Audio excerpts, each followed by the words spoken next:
बोलिए सदगुरुदेव की जय। संत समाज की जय। मेरे जीवन की प्रेरणा स्रोत मेरे परम आराध्य सदगुरुदेव एवं धर्म प्रेमी सज्जनों, माताओं, बहनों एवं नन्हे मुन्ने प्यारे बच्चों,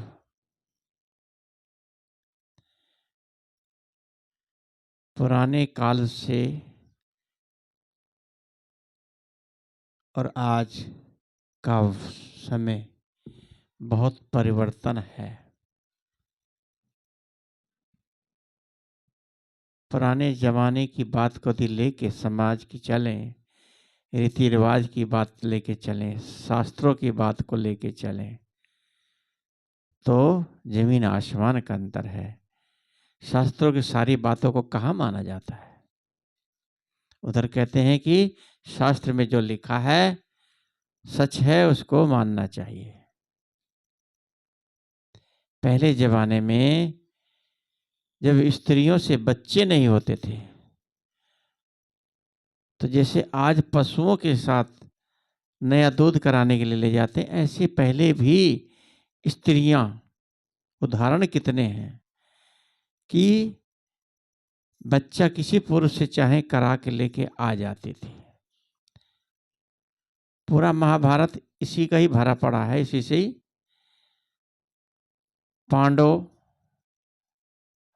नपुंसक थे। उससे पहले की बात लें, जिस टाइम रानी सत्यवती जो मछोदरी थी, ये भी छोटी जाति से थी,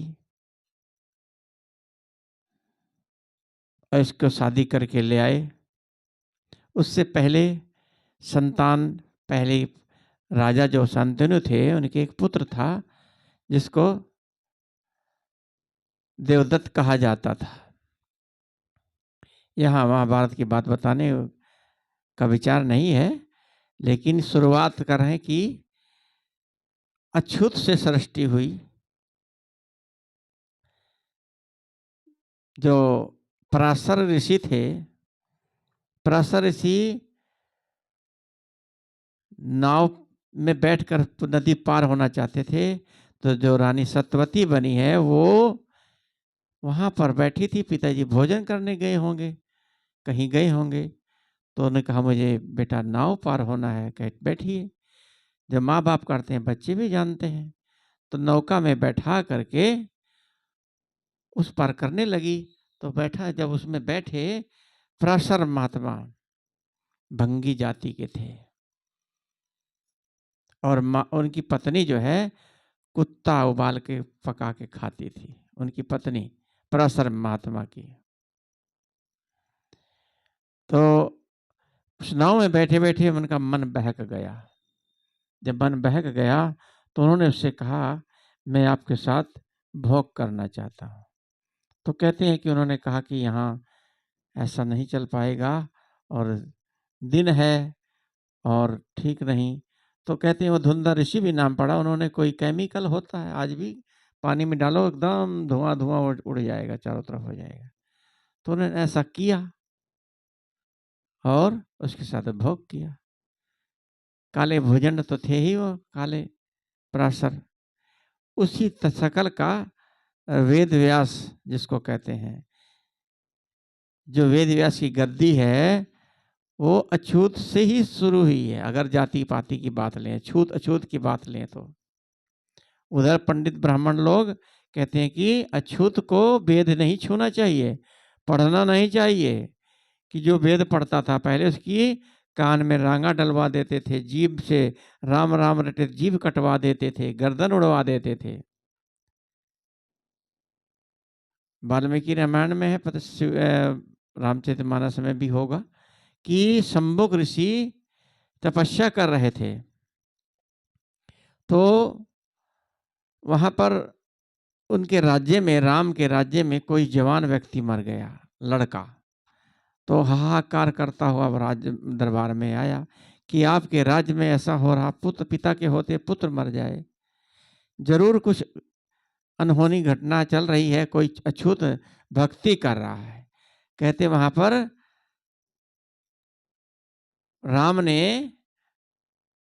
राम को आज्ञा दी वहां पर, और कि जाइए अछूतों को ढूंढिए, उस कौन तपस्या कर रहा, उसको गर्दन उड़ा के लाइए। राम जाते हैं और उसकी शंभु ऋषि की गर्दन उड़ा देते हैं। ये मन गढ़ंत कहानी नहीं है।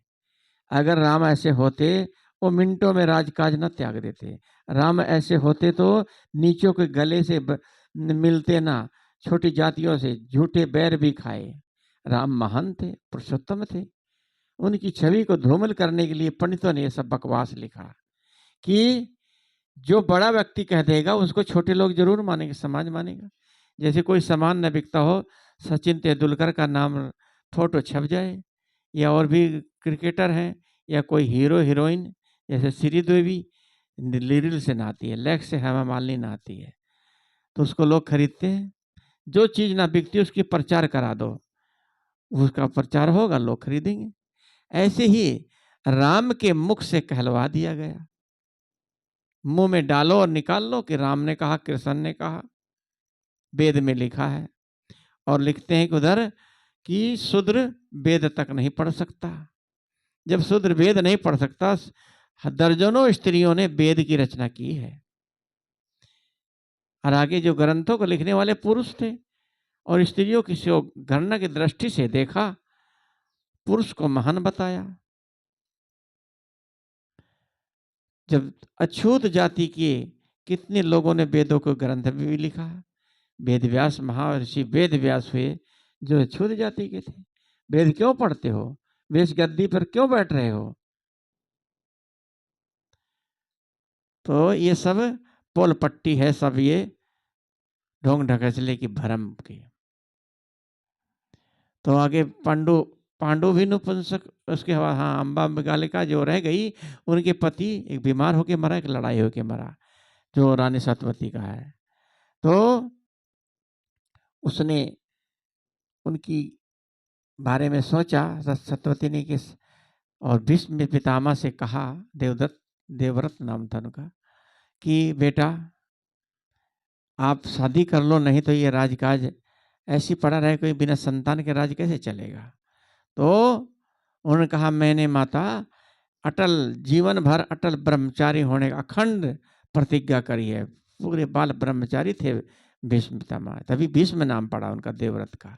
भीष्म माने बहुत विशाल प्रतिज्ञा करी कि जब, तभी तो रानी सत्यवती को लेके आए।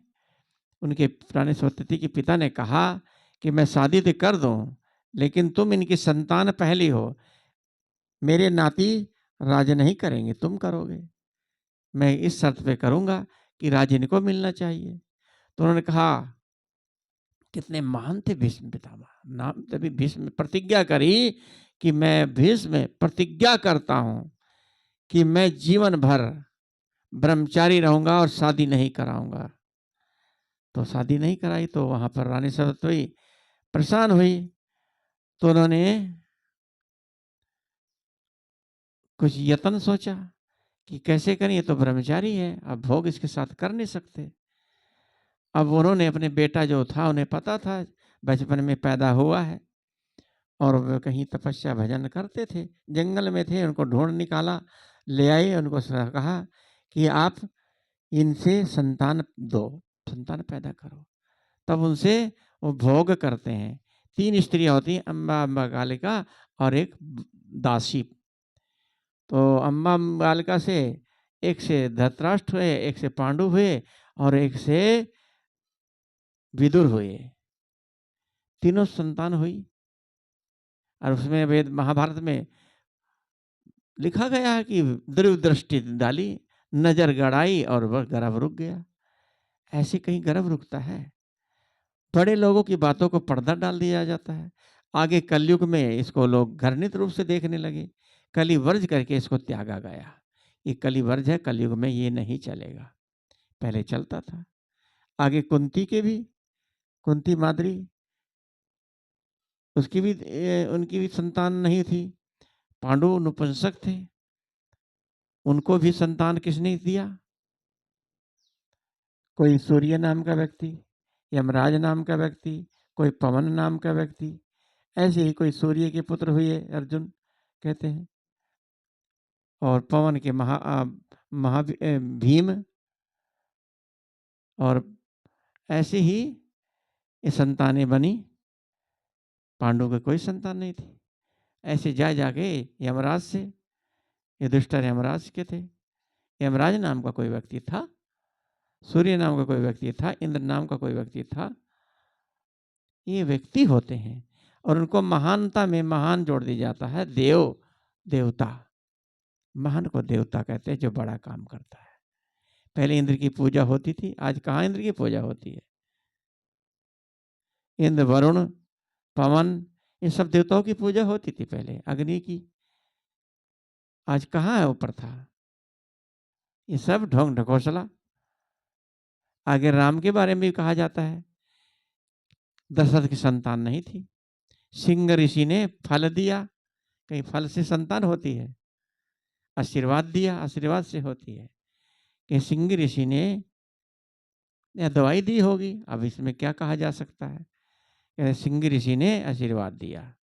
यहाँ श्रोता खुद समझ सकते हैं कि दवाई से हो तो बीमारी हो, ठीक हो सकती है, लेकिन किसी के आशीर्वाद से संतान नहीं होती। आशीर्वाद से मन पवित्र होता है और आपके जीवन में खुशियां आती हैं।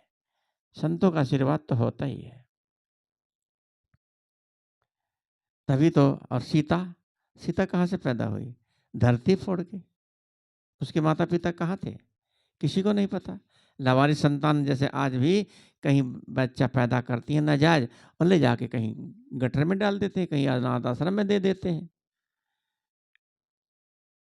लोग कहते हैं कबीर के माता पिता नहीं थे, तो कबीर के माता पिता नहीं थे, कौन सी बड़ी बात है? किस जाति के थे वो, कौन सी बड़ी?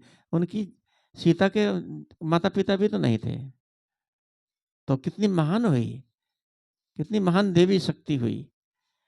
ऐसे कबीर साहब भी, ऐसे दर्जनों कितने ऋषि हैं जिनके माता पिता का पता ही नहीं। माँ का पता है तो पिता का पता नहीं।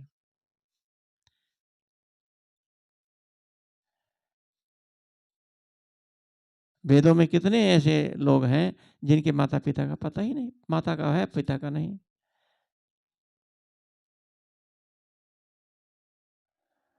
ऐसे एक वेद के अंदर बात, कहानी बहुत बड़ी बढ़ जाएगी, या थोड़ा कह के कि यानी कुल मिला के लोग इतने भरम में पड़े हुए हैं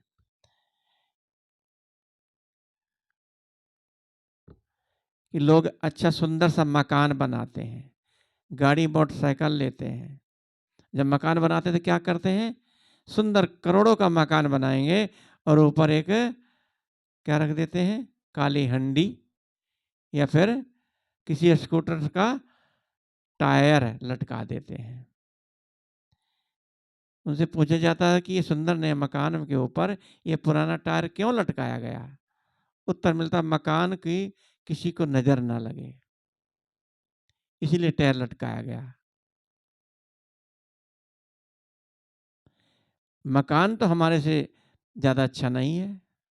यदि मकान पे नजर लगे तो आपकी भी तो नजर लग सकती है। तो अपने गले में भी टायर लटका लेना चाहिए।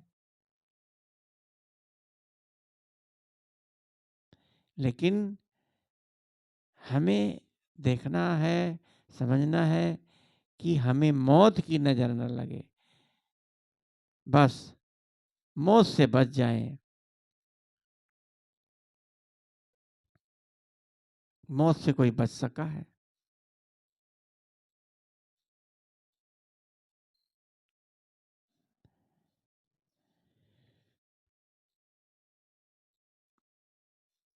क्या टूटी फूटी हंडी, पुराने मकानों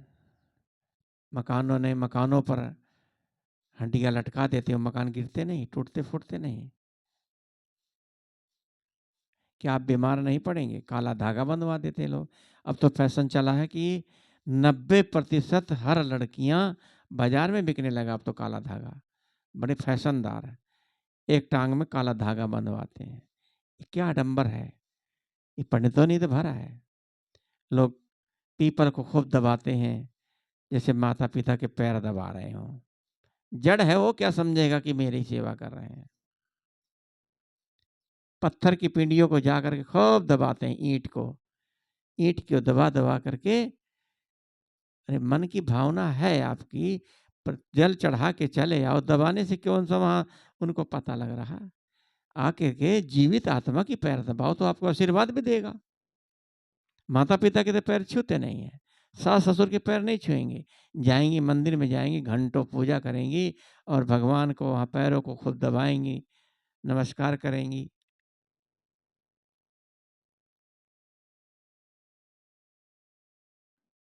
शकुन अपशकुन, ग्रह लगन महोरा, टोना टपका, जादू मंतर, दिशा सोल, भूत प्रेत, जिंद चुड़ैल आदि अनेक प्रकार के भ्रम अंधविश्वास दुनिया के अंदर है।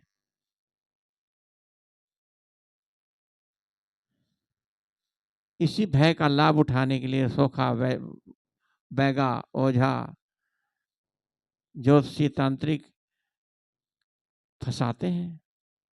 कहते हैं कि फंसाने वाले कम हैं, फंसने वाले बहुत हैं। और कंडे पंडे पुजारी तो तीर्थों में लूट ही रहे हैं। और साधु महात्मा नामधारी, महात्मा के पास जाओ बच्चा दे देंगे, लड़का देते हैं, सब चाल जालसाजी है।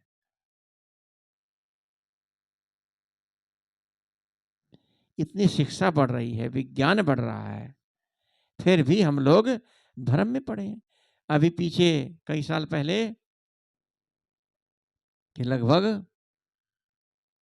25 साल की बात हो गई होगी, गणेश को लोगों ने दूध पिलाया था, पढ़े लिखे लोगों ने दूध पिलाया, इंजीनियर डॉक्टरों ने दूध पिलाया, मूर्ति ने दूध पिया, ऐसा कहते थे। उसको समझ नहीं पाए, भेड़िया चाल, भेड़ा चाल बस। हमने स्वयं प्रतीक्षा करी उसी टाइम, शायद इतना गुरु जी से नहीं जुड़े थे, जुड़े तो थे, लेकिन हमने उसको खंडन किया कि दूध नहीं पी सकती।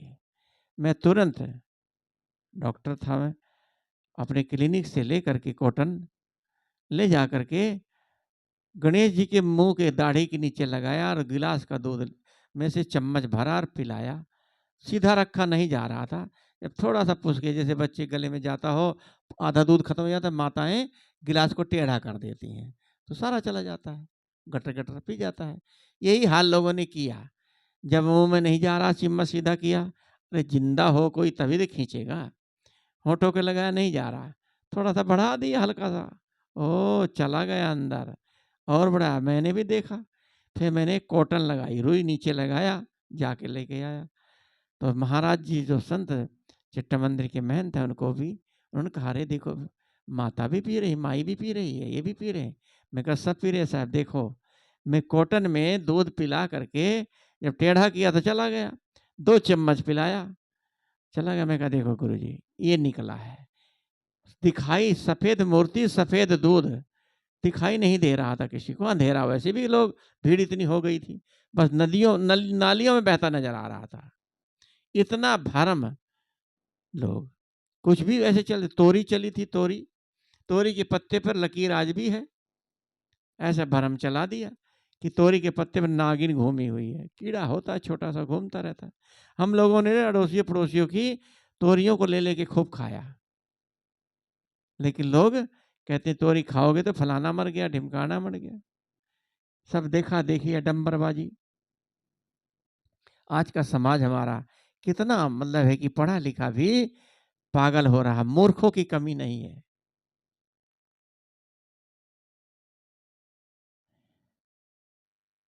आज शिक्षा का, विज्ञान का समय है, जागना चाहिए।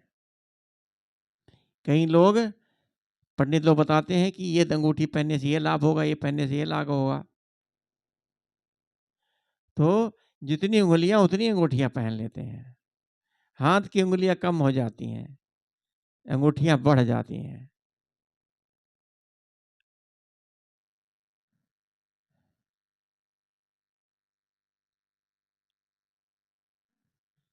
जैसे आज विज्ञान का समय, प्रोफेसर लोग पढ़ाते हैं कि करोड़ों मीटर दूर पर आकाश स्थित ग्रह हैं,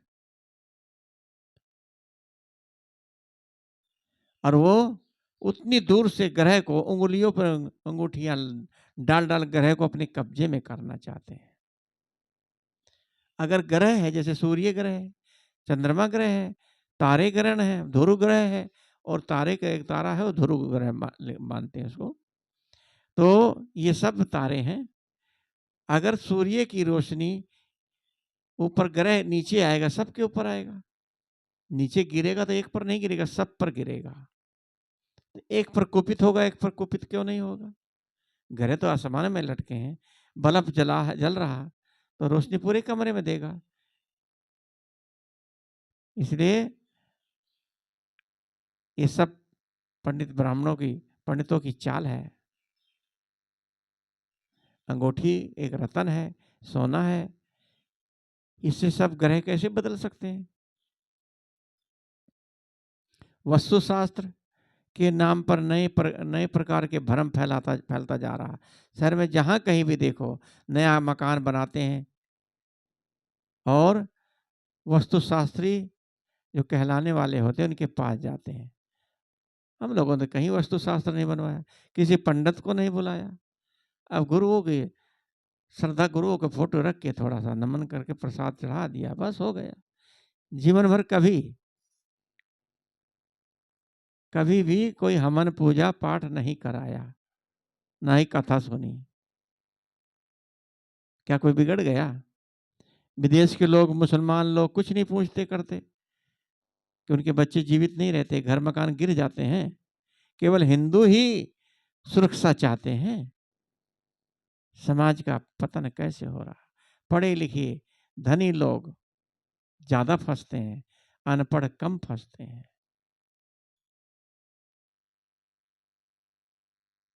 मकान बनाने वालों को ये कहकर मकान का दरवाजा इधर करो, एक कक्ष इधर करो, शयन कक्ष इधर करो, रसोई घर, पूजा घर, स्नान घर, शौचालय जो भी है, पानी की टंकी भी इधर रखो।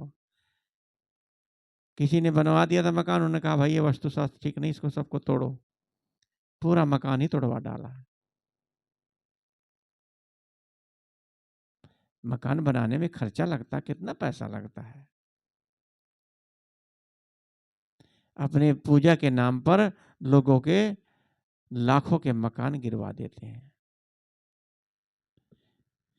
क्या कोई वास्तुशास्त्री गारंटी दे सकता है कि उनके सरकार मकान बनवाने पर उस मकान में रहने वाला कभी कोई बीमार नहीं होगा, किसी की मौत नहीं होगी, कभी कोई आर्थिक हानि नहीं होगी? ये सब हर चीजें जो हैं बातें बता बता के इनके नाम पर लूटते हैं। इसलिए हमें वास्तुशास्त्रियों से हमेशा, पंडितों से हमेशा, ढोंग ढकोसलों से हमेशा दूर रहना चाहिए। पर मकान बनाते समय इतना ध्यान रखें, ये कमरा हवादार हो, खिड़की यहाँ हो, दरवाजे यहाँ हो। कोई अगर नहीं जानते, किसी से सलाह ले लें। किसी आज तो नक्शे वाले भी बहुत हैं। मकान बनना चाहिए रहने के लिए। लोग कहते हैं मकान डिजाइन से नहीं बना। डिजाइन से बन जाएगा, कौन सा आप उसमें जीवन भर बीमार नहीं होंगे, जीवित नहीं रहेंगे? उसमें कौन सा आपको कोई इनाम मिलेगा? अरे रहने के लिए छाया चाहिए। मकान इधर से मुंह बना है, उधर से बना है, खूब घोंसला सा मकान बन जाए, कमरे के अंदर कमरा, रोशनी ना आए, बस मकान बनना चाहिए डिजाइनदार, तब तो मकान अच्छा है। हमने मकान सीधा साधारण बनवा दिया। बच्चे कहते हैं बढ़िया नहीं बनाया, नक्शे से नहीं बनाया, हम लोग बढ़िया बनाएंगे। इतना पैसा, कितने तरीके से, कितना मेहनत से पैसा लगाया गया, लेकिन उसकी कीमत कबाड़ के बराबर हो रही कि हम अच्छा मकान बनाएंगे। क्या उसमें सोना चांदी जड़ोगे? मकान को टेढ़ा मेढ़ा कर देंगे और क्या करेंगे। कमरे के अंदर कमरा हो जाता है, घुस जाओ तो उस कमरे से उस कमरे, उस कमरे से कमरे चले जाओ। ठीक है, थोड़ा सा हिसाब से बनना अच्छा हो लगता है, होना चाहिए, लेकिन जीवन भर इसमें रहेंगे नहीं, सब एक दिन छोड़ के चले जाएंगे। ये घर कहते हैं ये जीवन जिंदगी किराए का घर है, एक न एक दिन खाली करना पड़ेगा।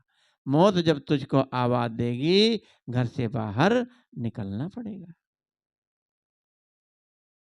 तांत्रिक लोग हैं, तंत्र के मंत्र के बल पर हम लोगों को झांसा देते रहते हैं। तंत्र के बल पर कोई किसी को कुछ नहीं दे सकता, कुछ नहीं हो सकता। तांत्रिक नामधारी, ये साधु बहकाने वाले, इनके चक्कर में मत पड़ो। ऐसे में गाड़ी से जा रहा था, एक बाबा था तो वैसे ही होते हैं डकोच पकोच। वो पैर दिखाने लगा, नंगा पैर जा रहा सड़क सड़क कि मैं नंगे पैर जा रहा हूँ, चलना है। पैर दिखाने लगा कि रोकी रोकी, बैठा, मैं बैठा लिया। अभी 4 दिन की बात नहीं, थोड़े दिन की बात है, 10 दिन की। बैठाया, बैठते ही अपनी कहानी शुरू कर दी। मैं कहा भैया चुप चुप चुप चुप, मेरे को ज्ञान न दे। अरे तुम्हारा ये होगा वो होगा, इस दिन दाढ़ी नहीं बनाना, इस दिन ये नहीं करना, ये दिन ये करना। मैं कहा चुप रहे भाई, बैठा रहो तो जहाँ तुम्हारा मुकाम उतार दूंगा। अरे तुम अच्छा चलो 20 रुपया दो, 20 रुपया दो, उनके नाम पे ये है। अरे मैं कहा चुप रहो, बैठना बैठो। तो उसने समझ गया रास्ता नहीं देंगे, तो कह रोको रोको रोको, फिर बीच में उतर गया। फिर किसी को रोका होगा। ये काम होते हैं, कपड़े रंग लेते हैं, दाढ़ी रखा लेते हैं, लोगों को लूटते खसोटते हैं। इसमें अच्छे साधु संत भी पहचान में नहीं आते कि किसकी से मदद करें, किसको बैठाएं, किसको नहीं। इसलिए अच्छे लोगों को भी बैठाने का धर्म नहीं लगता कि क्या पता ये भी ऐसा हो। कितने गैर कानूनी काम करते हैं, महीनों जेल में बंद पड़े रहते हैं। कितने साधु महंत जो बने बैठे हैं, क्या कर रहे हैं? ये इन्होंने गलत काम किया तभी तो आज जेल काट रहे हैं। इसलिए हमें तांत्रिकों से और जो बहरूपीय साधु महात्मा के नाम पे बैठे, इनसे सबसे दूर रहने की आवश्यकता है। नाम मंत्र कुछ भी नहीं, सब झूठी बातें हैं। कोई मंत्र छोटा नहीं, कोई बड़ा नहीं, मंत्र तो एक शब्द है।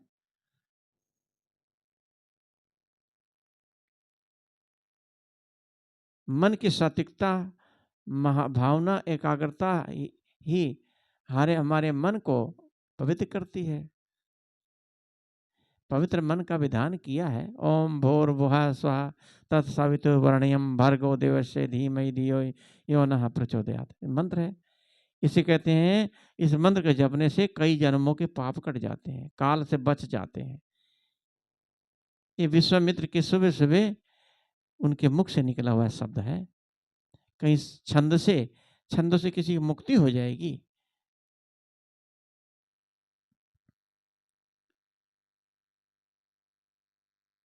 तो हमें कितने गुनामधारी है, कहते हैं कि असली बात जानना चाहते हो, ईश्वर दर्शन करना चाहते हो, हमारे से दीक्षा लो।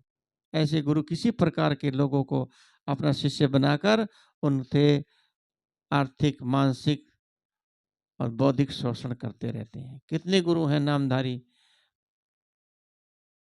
मुकदमा चल रहा है उसमें विजय करा देंगे। ग्रह, भूत प्रेत, ये सब इनके चक्कर में नहीं पड़ना चाहिए। ये जंगली युग से बचें। इस भ्रम, अंधविश्वास अनेक प्रकार से लोगों को भरमाया गया। मुर्गा, बकरा, भैंसा, ये चढ़ा करके देवी देवताओं को चढ़ाओ, तुम्हें ये मिलेगा वो मिलेगा। भूत बाधा, भूत प्रेत कहीं होते ही नहीं है। ग्रह आकाश में करोड़ किलोमीटर दूर रहता है, वो क्या कर सकता है? देवी देवताओं की ये तो काल्पनिक है। निरीह प्राणियों की हत्या ना करो, उनकी रक्षा करो। देव देवता के नाम पर उनकी बलि देते हैं, कितना घोर अपराध करते हैं। इससे हर आदमी को दूर रहना चाहिए। व्रत का अर्थ है दृढ़ निश्चय, संकल्प, नियम, संयम, प्रतिज्ञा, उपवास। परंतु आज लोगों के मन में यह बैठ गई है कि अमुक तिथि को अन्न, दाल, भात, रोटी, सब्जी आदि नहीं खाना चाहिए, तो व्रत है। रोज रोज खाते हैं, आंतों की पाचन शक्ति कमजोर हो जाती है। इसलिए 15 दिन में उपवास रखना चाहिए, पेट की आंतों के लिए बड़ा फायदेमंद है। अब हम भी शाम को भोजन नहीं करने का मन बनाया। आज इतने अच्छे से बढ़िया सब नींद आई, एक बार भी बाथरूम नहीं गए।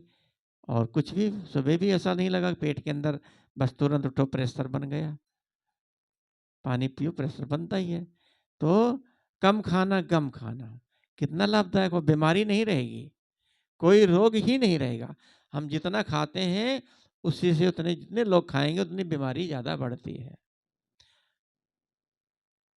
उपवास लेना अच्छा रहता है, लेकिन लोग दिन भर उपवास रखते हैं, अन्न भोजन छोड़ देते हैं, किंतु आलू सिंघाड़ा हलवा फल फ्रूट खूब दूध मेवा मलाई मक्खन सब खूब खाते हैं, पेट भर के खा लेते हैं। और भी पेट भर के व्रत वाले दिन और ज्यादा बिगड़ जाता है, चिकनी चीज खाते हैं, कहते हैं हम व्रत हैं। इस अंधविश्वास से जोड़ दिया गया है। मन मस्तिष्क को बिल्कुल ठीक रखें, व्रत रहने से पाप कटते हैं, पाप वाक कुछ नहीं करता है। हमें ध्यान रखना चाहिए कि उस दिन पूरा निराहार रहे। जरूरी है कि तो पानी शरबत वगैरह पी लें, लस्सी वगैरह पी लें, या हल्का सुपाच्य कोई भी कुछ चीज ले सकते हैं। असली व्रत है बुरे कर्मों का त्याग। दृढ़ संकल्प करें, आज से मैं ऐसा काम नहीं करूंगा, नहीं करूंगी, अपने लिए दूसरों के लिए भला और अपना भी भला। देवी देवता कहीं आकाश पताल में नहीं है, किसी चित्र मूर्ति में देवता नहीं है। पूजा करने से मन में थोड़ी सात्विकता भावना भावना आ जाती है। मंदिर गए, पूजा किया, तिलक वगैरह लगा के आ गए, अच्छा लगता है, बस मन ठीक रहता है, और क्या है। चित्र मूर्ति किसी महापुरुष की हो, किसी की, उनकी पूजा नहीं करनी चाहिए। उन साफ सुथरा खूब करके उसको रख दो,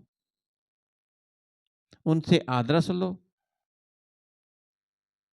धूप दीप जलाना, उनके भोग लगाना, सुलाना जगाना, ये सब नाटक है। ठाकुर जी, अब ठाकुर जब चल गए हैं, ठाकुर जी सुला रहे, जगा रहे, खिला रहे, अपने साथ साथ लिए फिरते हैं। ठाकुर जी को भोजन कराते हैं, अच्छे अच्छा बढ़िया करते हैं, रख देते हैं, भोग लग गया, खा लिया, नला भी देते हैं, सब काम तो करते हैं, लेकिन एक काम नहीं करते। न तो उनको टट्टी कराते हैं, न शौच कराते हैं। टट्टी करे तो शौच करें। इतना जीवन भर खा रहे हैं, कभी एक बार भी टट्टी की बात नाम नहीं लिया। ये सब जानते हैं, सब ये पंडितों ने ऐसा उलझा दिया कर्मकांड के नाम पर लोगों को कि क्या कहना, हमारा समाज कैसे सुधार होगा। कम बोलें, अब अच्छा व्यवहार करें, दूसरों का के प्रति आदर भाव रखें, संज्ञा का पालन करें, आपस में प्रेम से स्नेह से प्यार से रहें, और इसी प्रकार से अंधविश्वास को से दूर रहें।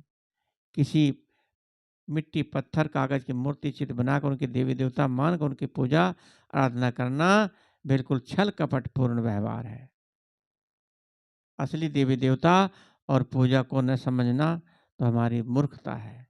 असली देवी देवता है, घर में माता पिता हैं, सास ससुर हैं, घर के व्यक्ति हैं, समाज के व्यक्ति हैं। ये देवी देवियाँ जितनी हैं सभी स्त्रियाँ देवी हैं, पुरुष है सब देवता हैं। से प्रसन्नता का अनुभव अंदर से होना चाहिए। छल कपटपूर्ण व्यवहार के पूर्णता त्याग, निष्काम भाव से सेवा करो, जीवन को सद्गुण सदाचार में बनाओ, फिर इसी जीवन में स्वर्ग सुख का अनुभव किया जा सकता है। इन शब्दों के साथ मैं अपनी वाणी को विराम देता हूँ। बोलिए सदगुरुदेव की जय। वंदन है जी गुरुदेव।